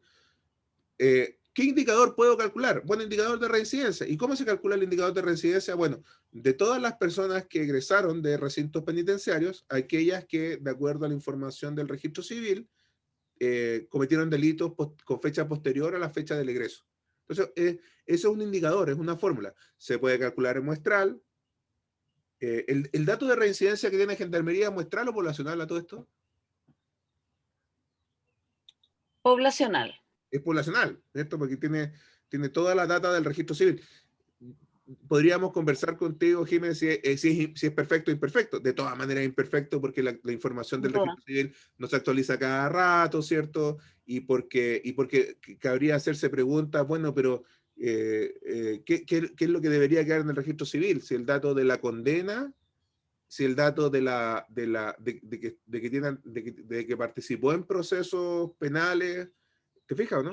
Condena, pero claro, es que depende de la definición de reincidencia que se use, ojo, pues si es reincidencia legal, que es la que usamos nosotros, claro, No tenemos otra forma de calcularla, o sea, que sea poblacional, ¿bien? Las otras formas, bueno, también pueden ser poblacionales, ¿ah? Si nosotros nos consideramos data del Poder Judicial. Sí, Pero sí. también podría ser poblacional, ¿cierto? Si yo me considero data del Poder Judicial de qué personas estuvieron en alguna causa. Nosotros cruzamos, sí, se puede hacer incluso, podemos hacer cruces con fiscalía y es una reincidencia criminológica nomás, pero no legal, en el sentido que el gallo fue imputado nuevamente por un delito posterior a la fecha de egreso y tal. Y podría no ser culpable, ¿cierto? Simplemente fue imputado. Que fue solo imputado, claro. Y lo podemos cruzar con la CAPJ para ver los casos de condenado y registro civil también, registro de condena. No, hacemos hartos cruces, de hecho, de varias bases. Perfecto. Claro, eso por lo general, cuando se trabaja con información administrativa, son censales, por definición. Ahora, ojo con esto, que yo también lo dije, una cosa es que sea censal de hoy y otra es que sea censal para siempre, ¿cierto? O sea, la data de reincidencia, cuando yo digo al día de hoy la reincidencia es tanto, eso no es válido necesariamente para mañana ni para pasado. Exacto, o sea, nosotros generalmente también definimos un periodo de observación, porque si observamos 2 años, salen reincidencias cercanas al 40% en egresados del sistema cerrado. Pero si observamos 5 años, por ejemplo, pueden ser reincidencias del 60%. Hay un estudio en Francia que siguieron 20 años, por 20 años a los egresados de una cohorte de un año. Ujú. y llegaron a reincidencias como del 86%, o sea, es altísima. Pero se decide el tiempo en función de en qué periodo de tiempo es el que aporta el mayor porcentaje de reincidentes. Y ahí hacemos el corte de periodo de observación. Pero consideremos en que para distintos objetivos de investigación se podría fijar distintos operacionalizaciones, ¿cierto? Exactamente. De hecho en evaluación, por ejemplo, en evaluación de programas, esto lo hicimos con Alejandro cuando hablamos reinserción, perdón, reincidencia en programas de gendarmería. Otra pregunta que hay que hacerse es la operacionalización, ok, pero vamos a hablar de qué cohorte de egresados, ¿cierto? O sea, son los egresados de qué año. Porque una cosa distinta es el grado de reincidencia de los egresados el año X a 2 años de haber egresado, que los egresados el año X más 1 a los 2 años de haber egresado. Entonces, cada cohorte tiene su propio, seguramente, su propia cifra de reincidencia a los 2, a los 5, a los 10 o a los 20 años. ¿Ver? Así es, así es. Entonces estos datos censales también tienen que ser caracterizados con ese nivel de precisión. Esto no tendría que decir, este dato que estoy dando ahora, que es censal, es válido. Exactamente, Hoy. tenemos esa, o sea, nos preocupamos de hacer eso. Ya. Adicionalmente vamos a hablar de otra distinción más que es necesario hacer en análisis cuantitativo, que es la distinción entre unidad de observación y unidad de análisis. ¿Bien? ¿Qué significa esto? ¿Qué significa esto? Supongamos por un momento que yo quiero hacer investigación sobre reinserción, precisamente. ¿Bien? Pero a propósito de un programa implementado en algunas unidades penales. ¿Bien? Entonces, los recintos penales no reinciden, ¿cierto? Sino que quien reincide o quien se reinserta es el sujeto que egresa de un recinto penal, ¿cierto? Pero si yo el programa lo implemento voy a inventar, en 10 recintos penales y hay otros 10 recintos en los que no implemento, sin perjuicio de que mi unidad de observación de quién se reinserta y quién no se reinserta son personas, mi unidad de análisis no son personas, son unidades penales. ¿Me explico? Entonces yo diría, al final del día, para evaluar ese programa, yo contrasto la proporción de personas reinsertas, cualquiera sea la operacionalización que tengamos del concepto reinsertado, ¿cierto? Contrasto reinsertado en unidades penales con programa versus unidades penales sin programa. Entonces, esa es una distinción súper importante, porque una cosa es donde uno observa el dato y otra es cómo lo analiza. Un ejemplo más clásico de esto es el concepto pobreza. ¿Bien? El concepto pobreza, en la encuesta CACEN, por ejemplo, se mide a nivel, se mide con los ingresos. Entonces, por ejemplo, si yo voy a tu casa, Reinaldo, y quiero medir pobreza en tu casa, yo le pregunto a todos los integrantes de tu hogar, a todo esto, hogar significa para la CACEN y para el censo personas que comparten el presupuesto de ingresos y gastos, ¿cierto? Los hogares no tienen necesariamente vinculación familiares. Los hogares son simplemente personas que viven juntas compartiendo presupuestos. ¿Bien? Está claro eso, ¿no? Ustedes lo saben. Sí, pueden haber incluso 3 hogares en un una misma vivienda. mismo... Claro. ¿Ya? O en una misma familia, o sea, mi hermana vive con mi papá y ellos viven juntos y tienen lazos familiares, pero no comparten presupuesto, por ejemplo. Entonces, en realidad hay 2 hogares. ¿Bien? Pero cuando yo hago investigación sobre pobreza, mi unidad de análisis, como pobreza tiene que ver con ingresos, mi unidad de análisis son personas. Yo a las personas les pregunto por sus ingresos. ¿Ya? Entonces, yo observo personas y mido ingresos. ¿Bien? Pero cuando tengo que verificar si la familia, perdón, si hay pobreza o no pobreza, no lo mido a nivel individual. un bebé no es pobre por no tener ingresos. Un bebé es pobre desde el momento en que vive en un hogar pobre. Y por lo tanto ahí se ve la diferencia entre unidad de observación y unidad de análisis. Bien, la unidad de observación es personas, porque las personas les pregunto por sus ingresos, pero la unidad de análisis es hogar, perdón. Ahí yo tengo una duda, porque nosotros cuando hacemos, por ejemplo, voy a usar de nuevo el ejemplo de los estudios de reincidencia, nosotros decimos nuestra unidad de observación son los egresados del año tanto. Y muchas veces decimos, y nuestra unidad de análisis son los egresados del año tanto, pero en estricto rigor cuando hacemos análisis por establecimiento, hacemos análisis por programas de intervención, hacemos análisis también por sujetos, por sexo. Entonces, en estricto rigor, cuando nosotros describimos nuestro marco metodológico y hablamos de unidades de análisis, debiéramos mencionar todas las unidades de análisis que vamos a emplear. No, mira, a veces la unidad de análisis coincide con la unidad de observación. Sí, pero también hacemos análisis por establecimiento, hacemos análisis por tipo de egreso. Por ejemplo, en el control de gestión de instituciones, de cualquier institución, no solo las relacionadas con seguridad ciudadana, ¿bien? Por lo general, toda la gente que hace control de gestión en esas instituciones lleva indicadores en los que la unidad de análisis es región. Entonces ven el gallo que lleva el control de gestión de gendarmería, o el control de gestión de carabineros, o el control de gestión de la Subsecretaría de Prevención del Delito, habla de el gasto por región, o eventualmente hasta por comuna. En el caso de gendarmería, por ejemplo, no tiene ningún sentido, pero en el caso de carabineros sí. Es más, de hecho, hay una unidad de agregación todavía más pequeña, que es la unidad policial, ¿cierto? En control de gestión en carabineros se habla de cuartel, entendiendo por cuartel las comisarías, subcomisarías, retenes y tenencia. Esos son los 4 tipos de unidades policiales.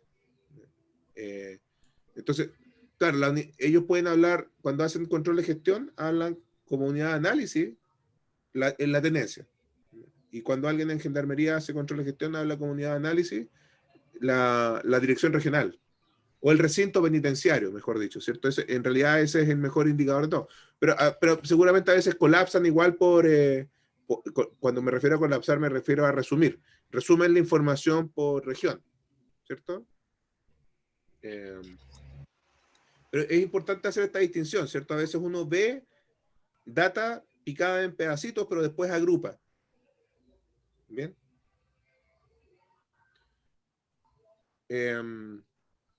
¿Les parece si nos tiramos de largo, así como empezamos un poquito atrasados? Porque si suspendo ahora,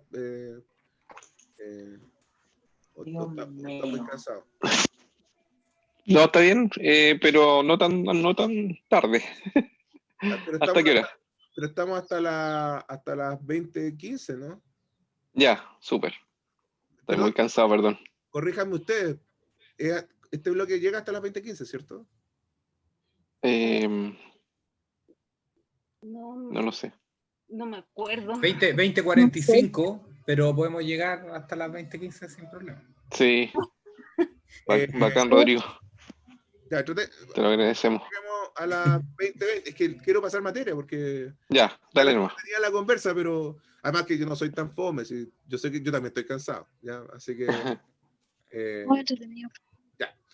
Mira, además de eso, además de todas las distinciones que hemos hecho, que hemos ido... Ya, vamos a tener hasta las 20:15, no, analizar información primaria versus analizar información secundaria. La única ojo, no la elegimos. Analizar información de variables por separado, perdón, analizar información de variables para la población versus para muestra, ¿cierto? Vamos a hacer una nueva distinción en lo que tiene que ver con análisis de variables por separado versus análisis de variables conjuntas, ¿bien? Ustedes no se dan cuenta, incluso para investigación cualitativa, ustedes no se dan cuenta, pero la mayoría de los análisis que nosotros hacemos a diario son análisis de más de una variable. Son un P implica Q. Bien, entonces ustedes dicen, voy a evaluar un programa de Carabineros, voy a evaluar el Plan Cuadrante de Seguridad Preventiva. ¿Sí? Entonces, el programa tiene por objetivo reducir la victimización. Objetivo a nivel de propósito. ¿Has visto algo de matriz de marco lógico? Ya, entonces, el programa tiene como objetivo a nivel de propósito reducir la victimización. ¿Bien? Entonces, eso quiere decir que en aquellos lugares, la mecánica de esto es una relación causa-efecto. En donde está implementado el plan cuadrante, tiene cifras de victimización menores que las cifras de victimización donde no está instalado. ¿Cierto? Entonces uno no lo dice, pero ahí hay varias variables. ¿Cierto? No está solamente la cifra de victimización, está la comuna. O mejor dicho, el cuadrante, que es la unidad de intervención de Carabineros, cuadrante. ¿Bien? Entonces, ahí hay dos variables, que es distinto a cuando uno dice, oye, ¿cuál es el nivel de victimización de Chile? El nivel de victimización, la tasa de victimización calculada con la Encuesta Nacional de Seguridad Urbana, es de, entre paréntesis, no sé si escucharon que ayer salió un dato publicado de Paz Ciudadana que dice que esta medición del año 2020 de victimización es la menor, la cifra menor de victimización de los últimos 20 años. ¿Lo leyeron? Sí, sí. Sí, sí. El gráfico es, sí. Sorprendente. Claro. La baja. Ahora, no es que uno deba leerlo con desconfianza, pero uno debe leerlo en el contexto, ¿cierto? Claro. Efecto COVID, ¿no? El efecto Claro. COVID, claro. De hecho, la misma encuesta lo dice un montón de veces, la misma Paz Ciudadana lo dice un montón de veces, ¿cierto? Esto no es como para que nadie descorche champaña diciendo, oye, nos pasamos, hicimos una política pública fantástica que redujo la tasa de victimización, no, si lo que hay es COVID. Y también algo del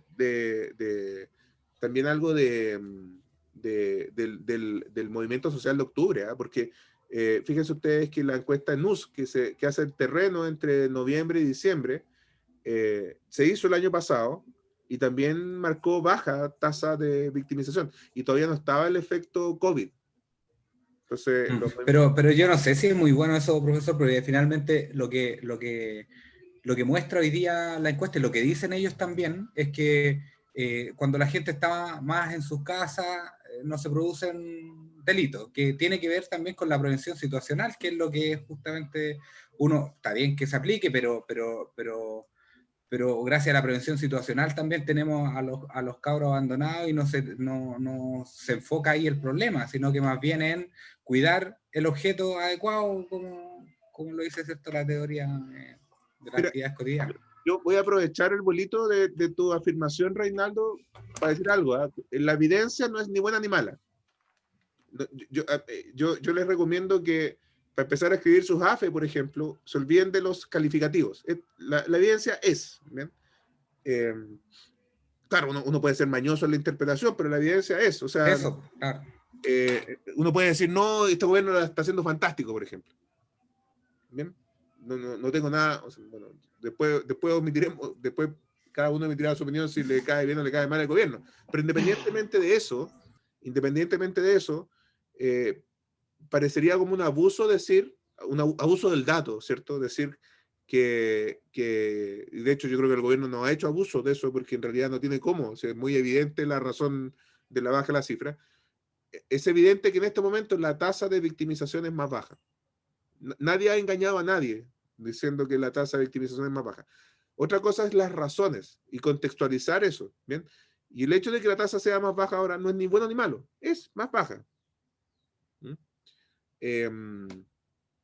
Incluso, es más, incluso supongamos que no hubiera COVID, y la baja hubiese sido de esa magnitud. Lo que tiene que decir el investigador no es esto es fantástico o esto es penca. Lo que uno tiene que decir es bajó 20%. Uno no adjetiva eso. No le da calificativos. O sea, uno puede escribir columnas de opinión en un diario y puede presentar su opinión en la prensa, si es que a uno en algún momento lo invitan a opinar. Pero es distinto esa opinión a analizar un dato. Yo cuando estoy haciendo investigación, yo no digo qué fantástico o qué terrible que pasó esto, qué fantástico que el programa reinserta personas, o qué terrible que el programa no reinserte personas. ¿Bien? Yo lo que digo simplemente es, la tasa de reincidencia de los que egresaron es tanto, y el objetivo del programa era reducir reincidencia. Por lo tanto, este problema tiene un desempeño insuficiente. Si te fijas, en ese razonamiento ocupé un solo adjetivo, insuficiente. Y es un adjetivo que es relativamente objetivo de utilizar, ¿cierto? Porque ese programa se propuso bajar reincidencia, ¿cierto? Y al final del día, la gente que reincide después del programa tiene más tasa de reincidencia que la gente que no pasó por el programa, entonces es un mal programa. Y ahí me cuesta poco decir es un mal programa porque efectivamente no cumple con su objetivo. Pero yo les invito a tratar de, sobre todo cuando escriban el AFE, de no adjetivar. En cualquier otro contexto, todos los adjetivos que quieran, pero los calificativos a la hora de esto en realidad no sirven de mucho. Yo lo que presento, de hecho, si ustedes leen los papers, seguramente ustedes, en todo lo que les han mandado a leer los profesores, han leído un montón de papers, lo que uno utiliza no son adjetivos, lo que uno utiliza son citas. ¿Bien? Por ejemplo, en Chile en Chile las personas tienen un alto nivel de desconfianza con las instituciones de seguridad ciudadana. ¿Bien? Si yo tuviera que escribir eso, yo no diría eso. Yo diría, de acuerdo a la encuesta NUSC, el porcentaje de confianza menos del 20% de las personas confía en las instituciones. Y el promedio latinoamericano, o el promedio de la OCDE, es tanto. Entonces yo no, fíjate que no dije ningún adjetivo, sino puse el dato de Chile en USC y puse el dato OCDE. ¿Bien? No hago la afirmación, hago la cita. Por eso es que las investigaciones tienen las referencias tan amplias, porque lo que prestigia a un investigador es reforzar, si yo creo y tengo la convicción de que en Chile la gente desconfía de la fuerza policial, no me basta con decirlo. Yo tengo que citar la fuente, el estudio que lo concluyó. Porque de lo contrario parece mi juicio personal. ¿Bien? Ok. Pero volvamos a esto. Entonces estamos hablando de que a veces uno, cuando hacía análisis estadístico, hace análisis de variables por separado y otras veces hace variables de análisis de varias variables en conjunto. Y lo que les he dicho, independientemente que ustedes hagan investigación cualitativa o cuantitativa, que generalmente uno cuando hace análisis de variables, hace análisis de variables en conjunto. Nunca hace análisis de variables solo. ¿Bien? Por ejemplo, cuando uno evalúa programas, uno dice un programa de prevención del consumo problemático de drogas, por ejemplo, o de mitigación de personas, que son los programas de Senda, ¿cierto? Uno dice, en un buen diseño de evaluación, tengo un grupo de personas que pasaron por el programa y un grupo de personas que no pasó por el programa, ¿cierto? Y luego de un tiempo que el programa terminó, mido la tasa de consumo problemático de droga en los dos grupos. ¿Bien? Ahí parece que hubiera una sola variable. ¿Bien? Y que esa variable fuera consumo problemático de droga. Sea como sea que se transforme eso en un índice. Pero en realidad hay dos. Porque está tratamiento y control, ¿cierto? Que es la variable que dice quién estuvo en el grupo de tratados que participó del programa y quién estuvo en el grupo de personas que no participó del programa. Entonces esa es la primera variable. Y la segunda variable es tasa de consumo problemático de drogas. ¿Bien? Entonces es muy raro cuando uno hace análisis solamente en el proceso de investigación, uno hace análisis de variables por separado. ¿Bien? Sin embargo, eso es al final, pero durante el proceso de investigación uno hace un montón de análisis por separado. ¿Bien? Por ejemplo, cuando uno calcula el promedio de reincidencia, eso tiene una sola variable. ¿Bien? Una sola variable. Yo digo, ¿cuál es el promedio de edad de ustedes? ¿O cuál es el promedio de... o cuál es su intención de voto el próximo fin de semana? Es una sola variable eso. ¿Bien? Ahora, si yo digo, ok, pero vamos a analizar intención de voto separado hombre-mujer. Ahí ya hay dos variables. Porque estoy viendo la intención de voto segmentado por sexo. ¿Bien? En estadística se reproduce esta lógica de los análisis unidimensionales y multidimensionales. ¿Bien? Entonces, hay ciertos números que están hechos para análisis unidimensionales con una sola variable, y hay otros números que están hechos para análisis de más de una variable a la vez. ¿Bien? Y son técnicas estadísticas distintas. Por ejemplo, un promedio simple. ¿Cuántas variables se necesitan para calcular un promedio?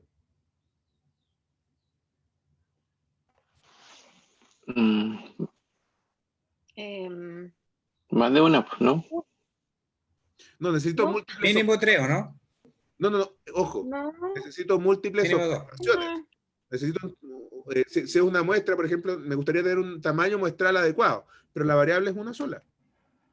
exacto, una Es sola. edad, por ejemplo. ¿Bien? Ya entendí. El promedio de las edades, o la mediana de las edades, o la moda de las edades, o la desviación estándar de las edades. Todos esos estadísticos que acabo de nombrar, independientemente que no los hayamos estudiado y no hayamos visto la fórmula, son para una variable considerada a la vez. ¿Bien? Hay otros estadígrafos, que son para varias variables consideradas a la vez.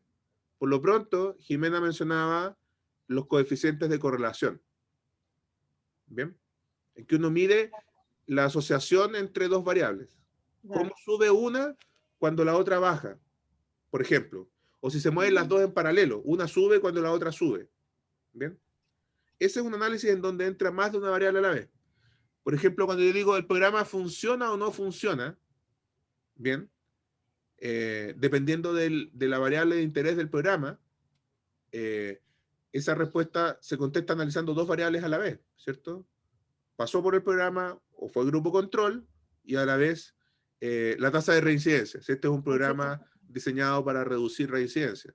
O supongamos que desarrollamos proyectos situacionales de luminarias, ¿bien? Y queremos ver si las luminarias reducen incidencia de delito, ¿vale? Entonces, en un procedimiento robusto de evaluación, yo tendría que desplegar en algunas esquinas del barrio luminarias, o de Santiago, luminarias, y en otras esquinas no desplegar. ¿Bien? Y después analizar la tasa de denuncia de delito y comparar en esquinas con luminarias versus esquinas sin luminarias. ¿Bien? Entonces, un segundito, Jimé. Entonces, esa vuelta larga, ahí hay, ¿cuántas variables? Hay dos, al menos dos, ¿cierto? Que son tasa de delitos, ¿cierto? Y la otra que es, hay esquinas con luminarias y hay esquinas sin luminarias. O dicho de otra forma, hay esquinas tratamiento y hay esquinas control. Y a mí me va a interesar hacer la conclusión de si hay más delitos en las comunas, en las esquinas, perdón, que tuvieron luminarias versus las esquinas que no tuvieron luminarias. ¿Se entiende? Jimena, tú tenías una pregunta. No, es como tonta de repente, pero muchas veces en ejemplos como el que acabas de mencionar, lo que se hace es decir, en la tasa de delitos, antes de que instaláramos estas luminarias era de un 30%. Instalamos las luminarias y ahora tenemos una tasa de delitos del 20%. Uh-huh. Éxito. Uh-huh. ¿Cuántas Que variables hay ahí a todo esto? En ese caso, está la variable luminaria, o sea, presencia delito. y tasa de delitos, ¿no? Y delitos, perdón, son dos. Pero de todas maneras...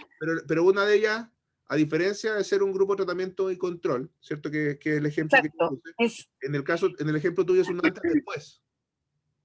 Claro.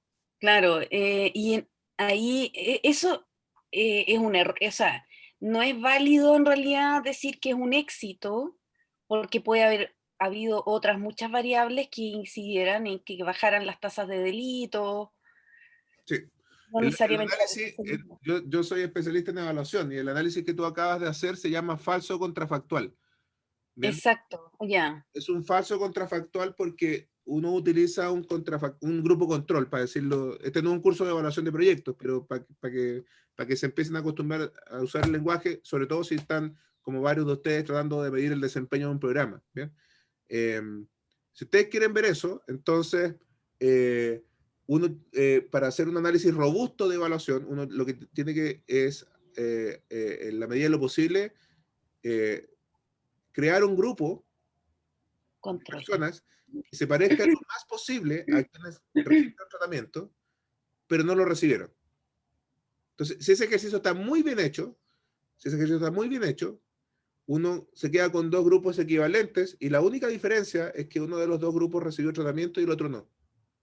¿Bien? Y como la única diferencia es esa, entonces cualquier diferencia en el outcome, uno se lo puede imputar a que uno recibieron tratamiento y el otro no. En el caso de este falso contrafactual que mencionaba Jimena, no sirve de mucho porque como yo sé que otras circunstancias no ocurrieron en esas esquinas, por ejemplo, el estallido social. O sea, de hecho, pongamos el ejemplo, o la pandemia, ¿cierto? Supongan ustedes que alguien instaló luminarias en 500 esquinas de Santiago, ¿bien? Y que su indicador fue la tasa de denuncias por delitos cometidos en las esquinas, ¿bien? Y la midió hace un año y la mide mañana. Bueno, lo que va a salir de eso es la interpretación de, oye, pero lo hicimos súper bien, pues si mira cómo está la tasa de delito, ¿bien? Pero lo que no tiene en cuenta esa evaluación es que la circunstancia de hoy está afectada por COVID. Entonces, hay un factor interviniente en esa relación de causalidad que en definitiva contamina los análisis. ¿Bien? Entonces, insisto, este no es un curso de evaluación, pero es bueno que se vayan dando cuenta de estas pequeñas distinciones. Si ustedes se quieren meter a hacer evaluación de un programa, hay que encontrar un buen contrafactual. Con Alejandro hicimos algo de esto, ¿te acuerdas o no, Alejandro? Cuando evaluamos el impacto del programa de reinserción social del Ministerio del Interior. Exactamente. Sí. Tratamos de encontrar, de la mejor manera que pudimos, un símil de las personas que habían recibido tratamiento, que se parecieran mucho a ellos. Eso se hace con algo que se llama matching, una técnica que se llama matching. ¿Bien? Y sobre la base de esos dos grupos, uno hace los juicios. ¿Bien? De si la intervención funciona o no funciona. ¿Bien? Pero esto de antes después es una mala idea. Déjame decirle otra mala idea, la paso de torpeo. Otro falso contrafactual es en los programas de reinserción de gendarmería, por ejemplo,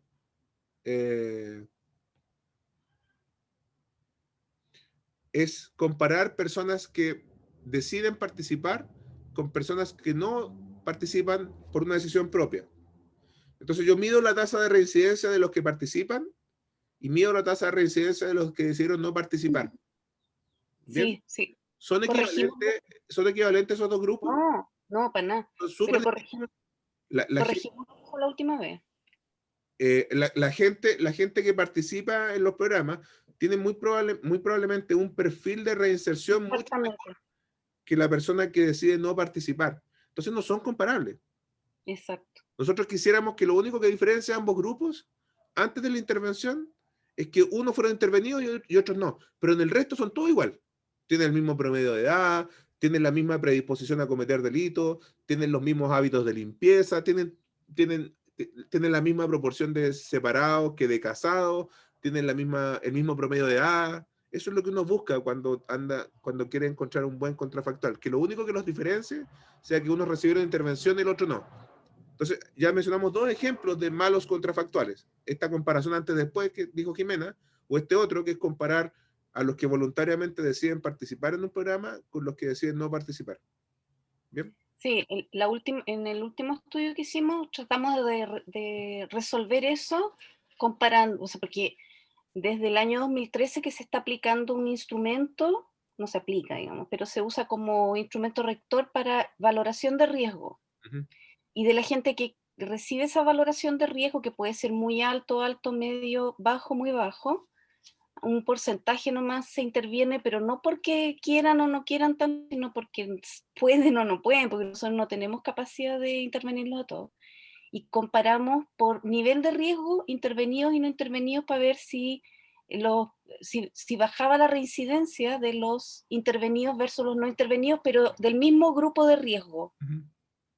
Eso se llama controlar por. O sea, ustedes claro, ahí analizando la reincidencia, controlando por nivel de riesgo. ¿Bien? Justamente, y es una valoración bien compleja, entonces son muchos factores que se usan para hacer la valoración de riesgo y por lo tanto son cuando uno dice población de muy alto riesgo, son más o menos comparables. Ujú. Y Muy de bien. hecho lo que encontramos es que un programa, uno de los 4 evaluados, la reincidencia posterior era más alta que los no intervenidos, o sea, deben hacer un trabajo re malo, claro. Sí, sí. Es, Salió súper mal evaluado. no, no es raro, no es raro. Esto que tú mencionas, Jimena, también por si lo leen, para que no se extrañen, es lo que los economistas llaman el principio de ceteris paribus. ¿Bien? Ceteris paribus significa que todo es igual, todo es parejo, excepto en una variable. ¿Bien? Claro. Cuando los, Es- cuando, es- cuando los psicólogos hacen, por ejemplo, análisis de comportamiento humano frente a factores exógenos, varían una variable a la vez, no varían o procuran hacer controlar el entorno de experimentación, el entorno de análisis y hacer variar una variable a la vez para estudiar el efecto de esa variable. Porque si uno mete muchas variables en los laboratorios, ¿cierto? Cuando hace análisis, le cuesta más identificar la causalidad de cada uno de esos. Entonces uno mueve de uno a la vez. ¿Bien? Eso se llama, en economía le llaman el principio ceteris paribus. ¿Vale? ese concepto está en la clase por ahí, no me acuerdo dónde. No, ese concepto no creo que lo tenga acá porque yo lo ocupo para evaluación de proyectos. ¿Bien? Pero ya les pasé el torpeo. ¿Bien? Entonces, coincidimos en que a veces hay números que resumen el comportamiento de variables individualmente consideradas y hay números que resumen el comportamiento de variables en conjunto. ¿Bien? Por ejemplo, déjenme ponerles un último ejemplo. ¿Cómo ustedes creen que, un ejemplo bien sencillo para que se entienda bien, cómo ustedes creen que están relacionados el peso y la estatura de las personas?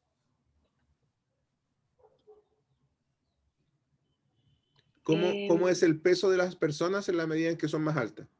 Esta relación Claro, no es perfecta, digamos, ¿cierto? no, pero tiende a ser Correlación. directamente, hay una relación directa entre ambos, Directamente proporcional, digamos, ¿cierto? proporcional. Sí, A medida que las personas son más altas, en promedio pesan más. pesan más, ¿vale? En promedio, ¿bien? Entonces, hay un número que mide eso, se llama coeficiente de correlación, ¿bien? Es un número que es positivo, si es que la asociación entre dos variables es directamente proporcional, como el ejemplo que acabamos de mencionar, o es negativo, si es que la relación es inversamente proporcional, ¿cierto? Por ejemplo, ¿cómo es la relación entre tasa de reincidencia y número de condenas previas? A mayor, Directamente relacionada. claro, es una relación positiva, ¿cierto? Positiva. A mayor cantidad de condenas previas, ¿cierto? Mayor reincidencia, sí. Mayor reincidencia. ¿Bien? Sí. Ya. Dos variables están asociadas si los valores conocidos de una variable, a la que podríamos denominar explicativa, ayudan a predecir los valores de otra variable. Y esto es un análisis de dos variables. En realidad puede ser de múltiples variables, pero en principio interesa que ustedes lo separen de los análisis univaluados, ¿bien? En donde uno está preocupado de una variable a la vez. ¿Bien? Entonces, cuando ustedes hacen análisis de causalidad en sus AFES, por ejemplo, ¿cuáles son, por ejemplo, cuáles son los factores que potencian la conflictividad vecinal? ¿Bien? O cuáles son en el caso de Reinaldo, en la investigación que plantea, cuáles son los factores que contribuyen a que existan estas, la participación masiva de jóvenes en organizaciones delictuales con presencia en su comuna. ¿Bien? En esa pregunta, Reinaldo mete varias variables. ¿Bien? Porque dice participación delictual, y eso tiene indicadores como los indicadores de criminalidad, ¿cierto? Los indicadores de victimización, y por otro lado dice, yo quiero analizar las variables que hacen, que son las causas precisamente de esta criminalidad o de esta tasa de victimización. ¿Bien? Entonces, uno no se da ni cuenta, pero cuando ustedes, me encantaría que empezaran a pensarlo así. Cuando yo veo cuando quiero hallar el link entre algo, en realidad yo estoy haciéndolo pensando en dos variables. No estoy pensando en una variable solamente, estoy pensando en dos o en múltiples variables, porque seguramente, Reinaldo, en tu AFE, tú estás buscando un montón de variables que son las que determinan que un chico termine participando en una organización delictiva, ¿cierto? Bien. Cuando uno hace investigación en ciencias sociales, uno de los elementos más relevantes es la operacionalización de los conceptos que uno desea trabajar. Y me explico. Si yo quiero estudiar el efecto de una política policial, de patrullaje policial, ¿cierto? Y la política de patrullaje policial tiene por objetivo la reducción de victimización, bueno, en algún lado estará escrito qué significa victimización, ¿cierto? La victimización no es un objeto natural, no es una silla, no es un vaso, es un constructo. Bien, es un constructo el que los seres humanos usamos por convención para medir cosas que nos interesan. ¿Bien? Pero no es un objeto en sí mismo. ¿Bien? Y de hecho es tan constructo que está sometido a debate. No existe pleno acuerdo en si la cifra de victimización, preguntada en la forma en que está preguntada en la encuesta de NUSC, es la más adecuada manera de operacionalizar este constructo abstracto que se llama victimización. ¿Bien? Es más, victimización, si lo que interesa es evaluar efectividad de las políticas de patrullaje, alguien por ahí podría decir, oye, pero a mí no me tinca mucho victimización, porque en realidad la gente tiene mala memoria y cuando le van a hacer la encuesta, se le olvida que un pariente o que ella fue víctima de algún delito en los últimos 3 meses. Entonces a mí me tinca más la cifra de denuncia. Bueno, la cifra de denuncia también puede ser un indicador que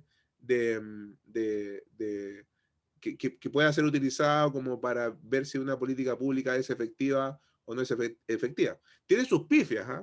Y ustedes saben perfectamente, por ejemplo, en la tasa de denuncia, cuál es la principal pifia para medir la efectividad de policía. Que es muy loca la tasa de denuncias, porque en la medida en que la justicia es menos confiable para la gente deja de denunciar a pesar de que haya más delitos.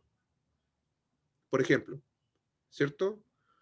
O al revés, pues, si la gente ve que las denuncias en algún momento se tornan efectivas y que empiezan a meter presos o que los delincuentes empiezan a recibir sanciones, la tasa de denuncia se puede elevar independientemente de lo que ocurra con la cifra de victimización real. O sea, en el plan cuadrante, si los carabineros generan en el sector que les corresponde patrullar suficiente confianza con la comunidad y empiezan a hacer la pega bien, y es muy chistoso, pero puede ocurrir que por el solo hecho de aumentar las denuncias, a pesar de que hay menos delitos, ¿cierto? Se genera la sensación de que a ellos le hicieron peor la pega. No sé si me explico.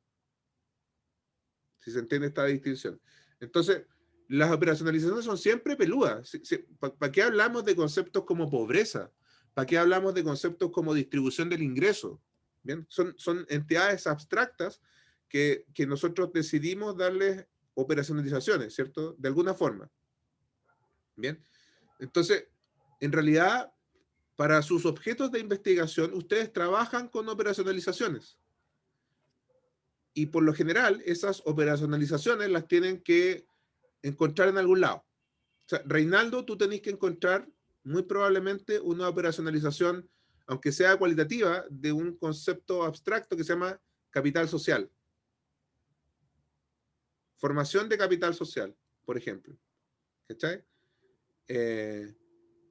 Y hay que buscar esa operacionalización. Y si esa operacionalización es cuantitativa, bueno, habrá que ver si hay datos disponibles para cuantificarla, digamos. ¿Bien? Imagínense este concepto que mencionaba Jimena hace un rato y que es súper común en gendarmería, que es el riesgo. ¿Cierto? ¿Cómo yo operacionalizo riesgo delictual? Bueno, existe más o menos cierto acuerdo, ¿cierto? Entre algunos psicólogos y criminalistas que dicen, mira, aplícate el test tanto. Ese es el mejor instrumento de medición de riesgo. ¿Bien? Pero esa es una operacionalización. ¿Bien? No son perfectas las operacionalizaciones, ninguna que yo conozca. Por ejemplo, no sé, alguien que trabaje en educación y quiera armar utilice el test de coeficiente intelectual. Bueno, el test de coeficiente intelectual tiene virtudes, pero tiene pifias también. ¿Bien? No mide todo lo que nosotros intuitivamente llamamos inteligencia. ¿Bien? Entonces, aquí hay algunos ejemplos. ¿Cómo mido el color de la piel, por ejemplo? Bien. Y hay expertos, ¿ah? Un dermatólogo seguramente tiene una tabla de colores de pieles en que sabe perfectamente. Mire, yo el otro día me fui a arreglar una muela y me pusieron una corona y el odontólogo sabe perfectamente cómo mirar para decidir cuál es el color que tiene que tener la corona, digamos, ¿cierto? Entonces, y eso Sí. está personalizado. Está personalizado, dice el J547 con un brillo de tanto, ¿ya? Entonces, los expertos en las materias conocen las operacionalizaciones. El psicólogo conoce la operacionalización del concepto riesgo delictual, el psicólogo de gendarmería. La persona que hace investigación en organizaciones criminales o cómo las organizaciones criminales invaden o generan sus tentáculos en contextos sociales, seguramente eso lo hace sobre la base de este constructo de formación de capital social. ¿Te fijas? Y el sociólogo sabe, o el antropólogo sabe cómo hacer eso. Yo particularmente, yo me sé algunos objetos de investigación que son los de las operacionalizaciones de mi ámbito, ¿cierto? Por ejemplo, qué es lo que significa un programa efectivo versus lo que es un programa no efectivo. O qué es lo que es un programa eficiente versus lo que es un programa no eficiente, que es mi ámbito de trabajo. ¿Bien? Pero no me las sé todas. Y uno generalmente cuando recurre a las operacionalizaciones va a los expertos. Intención de voto. ¿Qué significa intención de voto? ¿Bien? Intención de voto es la respuesta a una pregunta, que también es una operacionalización, en que se le pregunta a la gente, y esto no es chiste, porque esto es un proceso largo por el que se llega a la conclusión de que la mejor forma de operacionalizar intención de voto es preguntar a la gente si las elecciones fueran el próximo domingo, ¿cierto? ¿Por quién votaría usted? Y eso cuando se tabula se llama intención de voto, pero son conceptos abstractos. Denme 5 minutitos y los libero, ¿vale? Cuando hacemos este ejercicio de operacionalización, es necesario hacer una distinción entre dos tipos de definiciones distintas, ¿bien? Una es una definición constitutiva o conceptual, ¿cierto? Que ustedes la pueden encontrar en los libros, ¿cierto? Cuando hablamos de pobreza, por ejemplo, que es un objeto de investigación en el que yo trabajo harto, ¿cierto? Pobreza es un estado de necesidad que no permite que una persona viva socialmente integrada. ¿Bien? Es una definición teórica. ¿Bien? Ahora, cada definición teórica genera su propia definición operacional. ¿Bien? En esa definición teórica que yo les acabo de hacer de pobreza, la definición operacional tiene que ver con no puedo vivir socialmente integrado. Entonces, seguramente esa visión conceptual genera una definición operacional en términos relativos. O sea, mi nivel de pobreza no se mide por mi situación particular, se mide en comparación con otras personas. Que es distinto a la definición conceptual de pobreza que dice es un estado de necesidad que no me permite subsistir. Si yo dijera algo como eso, entonces la definición operacional de eso es le alcanza la plata para comer. Y esa no es una definición en la que importa el ingreso del resto, solamente importa el ingreso de la persona a la que le estoy preguntando, ¿cierto? Entonces, existe una relación entre estas definiciones conceptuales y las definiciones operacionales, ¿bien? Pero no son lo mismo. ¿Bien? Entonces, la escuela de pensamiento A en el tema reinserción, ¿cierto? Tiene una definición conceptual y esa definición conceptual eventualmente puede tener 3 definiciones operativas distintas. ¿Bien? o en capital social. Bueno, de hecho, hay gente que considera que el capital social no es un constructo que pueda ser medido, por ejemplo. Entonces ni siquiera se toma la molestia de hacer una definición operativa. ¿Bien?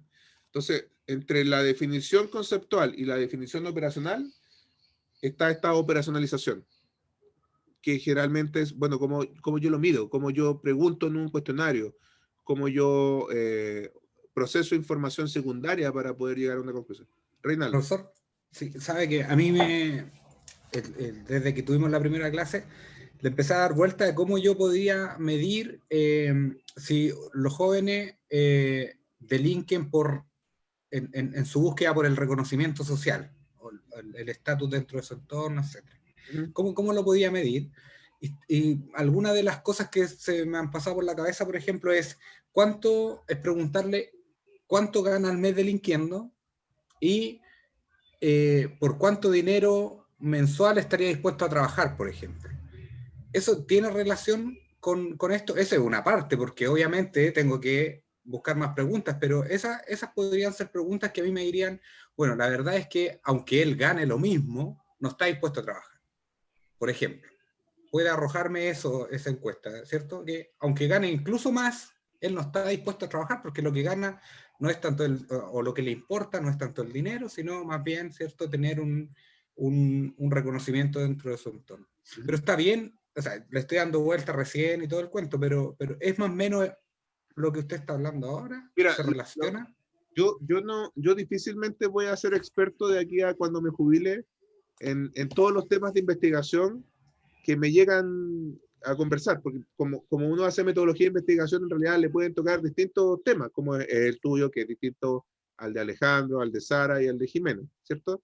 Pero déjame decir algo con respecto a eso. Siempre hay alguien que investigó este objeto de estudio antes que ti. ¿Bien? Y como ese alguien lo hizo antes que ti, muy probablemente se hizo la misma pregunta que ti. Y se hizo una revisión bibliográfica.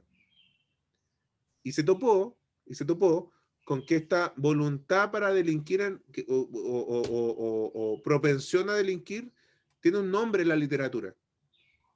Y que además de tener un nombre, tiene un instrumento de medición que no importa que sea cuantitativo, ¿eh? Puede ser perfectamente cualitativo. Esto no significa que las operacionalizaciones buenas son cuantitativas y las cualitativas son malas. No estoy para nada queriendo decir eso. ¿Bien? Pero respecto a tu pregunta, Reinaldo, en algún lado debe haber un instrumento a propósito de una investigación parecida a la tuya en que se llegó a la conclusión de. ¿Bien?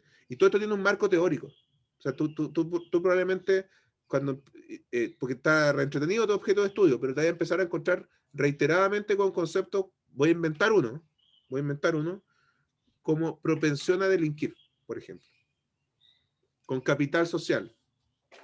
¿Bien? Y cuando veas esa literatura te vas a encontrar con referencias de tus temas de estudio.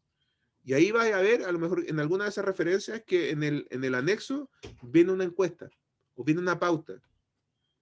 Entonces, en realidad, cuando uno corrige la AFE al final del día, independientemente de la creatividad, que, por ejemplo, tú diseñas un instrumento mejor, a mí el Reinaldo diseñó un instrumento mejor, me queda claro cuando Reinaldo hizo un análisis en extenso de literatura, y después de ese análisis en extenso llegó a la conclusión de que esos instrumentos eran insuficientes, y me lo justificó.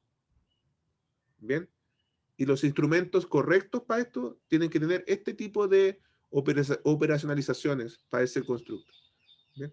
Entonces, yo no te puedo dar una respuesta porque no soy experto en tu materia. De hecho, te puse el ejemplo del color de la corona, porque si a mí me ponen a hacer esa pega, yo seguramente dejaría a todo el mundo con los dientes muy blancos, con los dientes muy cafés, porque no sé cómo medirlo, ¿cachai? No tengo ojo para eso. Pero hay alguien siempre que investigó antes que uno. Te lo doy firmado. Te lo doy firmado. Y eso solo lo vas a descubrir, por eso es tan importante el marco teórico de una investigación. No es por cumplir con un requisito, es porque precisamente en ese marco teórico tú te das vuelta por todo esto, por las definiciones conceptuales, por las definiciones operacionales y por los instrumentos. ¿Vale? Eso, pues, colegas, los dejo por ahora en paz. Gracias, Rodrigo. Y nos echamos. Ahora, Gracias, profe. por un rato, Yo nomás, te- porque nos faltan menos de Mañana tenemos clase. 16 horas para vernos de nuevo. sí, ya, bueno, sí, mañana vamos a seguir con esta misma presentación, ¿no? Sí. O sea, y se me va a terminar, seguramente vamos a empezar a ver otra que ya es un poquito más numérica. Sí, lo que pasa es que en la diapositiva 24 están sobrepuestas unas imágenes, entonces no se cacha. Esa. Ah, lo que pasa es que tiene animación. Son Ah, ñoñerías. están dos Ya. mediciones. Profe, nos vemos mañana entonces. Chao, chicas y chicos. Ya. Chao, que descansen. Chao, profe. Chao, que estén bien.